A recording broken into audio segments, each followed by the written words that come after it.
E aí, tudo certo? Bem-vindos! Hoje o papo é reto. A gente vai mergulhar na cabeça de traders de cripto experientes, sabe?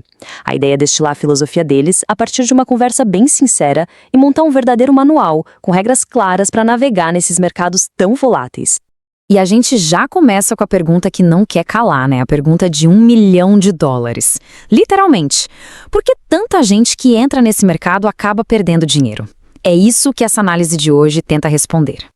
Beleza, se liga nessa frase porque ela é a chave de tudo. Suas emoções são determinadas pelo tamanho da sua posição. O que isso quer dizer na prática?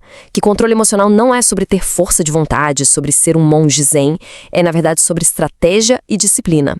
E tudo começa com o quanto de dinheiro está em risco. Então, esse aqui é o nosso mapa para hoje, o manual que a gente vai construir. Vamos passar pela mentalidade essencial, pelas regras 1 e 2, por uma lição bem dolorosa, pelo poder das tendências e, no final, amarrar os pontos-chave. Vamos nessa! Olha, o maior desafio aqui não é nem tentar prever o futuro do mercado. O problema de verdade é gerenciar o estado emocional. Aquela voz interna que leva a gente a tomar as piores decisões, tipo comprar no topo, na euforia, e vender no fundo, em pânico total. E agora vamos para a primeira regra. Esse é o princípio fundamental, a base da análise de mercado que esses traders compartilham. A convicção deles é muito firme nisso aqui. A ação do preço do Bitcoin basicamente dita a direção de todo o resto do mercado. Ele é o líder e todos os outros seguem. E a lógica por trás disso é o mais interessante. Se o Bitcoin determina a direção geral, todas as outras moedas, do Ethereum às altcoins, são como seguidoras. Elas olham para a cara do Bitcoin antes de se mover. Isso faz do gráfico do Bitcoin a peça mais importante do quebra-cabeça. Entender para onde o líder vai te dá uma vantagem gigantesca. Certo, primeira regra na conta. Agora vamos para a segunda, que talvez seja o ponto mais crucial de todos para gerenciar a psicologia. A relação direta entre o risco que se corre e a emoção que se sente. O pulo do gato aqui é o seguinte: dimensionar a posição, ou seja, definir o tamanho da operação, não é só uma técnica de gestão de risco, é a principal ferramenta para regular as próprias emoções. É o que permite manter a calma no meio da tempestade. E esse quadro deixa a diferença bem clara. Com alta alavancagem, qualquer pequena variação contra você vira uma catástrofe. Isso ativa o nosso cérebro primitivo, o modo luta ou fuga, e a parte racional simplesmente desliga. Já com baixa alavancagem, a história é outra. Você tem espaço para respirar, para pensar e para aguentar a volatilidade sem cometer erros baseados no puro medo. E esse número aí na tela? Ele mostra o quão brutal a alavancagem pode ser. Com 25 vezes de alavancagem, um movimento de só 4% contra a sua posição já pode acabar com tudo, liquidar a operação inteira.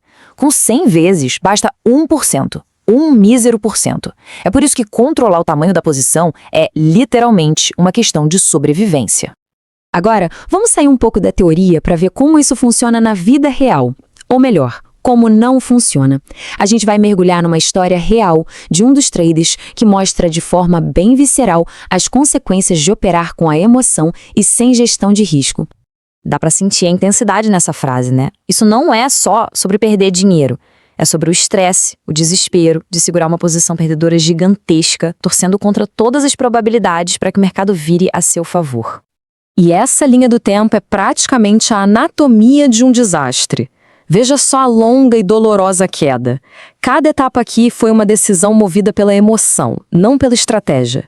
Mover o stop loss para baixo, colocar mais dinheiro numa posição que já está perdendo, é o comportamento clássico de quem está lutando contra o mercado. E o mercado sempre vence. E daqui saiu a lição mais dura de todas, a regra de ouro. Depois que você define um stop loss, nunca, jamais o mova para mais longe para aumentar sua perda. Pensa no stop loss como sua rede de segurança. Mover ele é como cortar a própria corda enquanto escala uma montanha. Simplesmente não se faz. É inegociável. Bom, já falamos bastante de defesa, de como sobreviver. Agora vamos virar a chave e falar de ataque. Como a verdadeira riqueza é construída. E para isso, vamos conhecer a história de um trader lendário que eles mencionaram, o BitKing. A ideia principal aqui é o contraste. Esses traders acreditam que tentar ganhar dinheiro com operações curtinhas no dia a dia é uma batalha perdida para a maioria das pessoas. A rentabilidade de verdade vem da paciência, de capturar aqueles movimentos massivos de mercado. E a história do Bitkin é fascinante. Ele não virou lenda porque operava todo dia. Pelo contrário, ele virou lenda por causa da sua paciência extrema. O cara quebrou 2 contas, aprendeu com os erros, fez uma pausa para recalibrar e depois, em 1 ano e meio, fez apenas 10 operações. 10. E com isso, transformou $1.000 em mais de 20 milhões. Isso é disciplina em um nível completamente diferente. Ufa!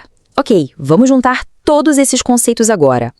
Um resumo final e direto ao ponto do nosso manual. Então aqui está, 4 regras bem práticas. Não é sobre prever o futuro, é sobre ter um processo. Seguir o líder, controlar o risco para poder controlar as emoções, ter disciplina para aceitar as perdas pequenas e, finalmente, ter paciência para buscar as grandes vitórias. E a gente termina com essa pergunta, para reflexão. Depois de ouvir essas regras e as histórias por trás delas, fica a questão: qual força está realmente no comando das decisões no mercado? É a emoção do momento ou a disciplina de um plano? A resposta pode mudar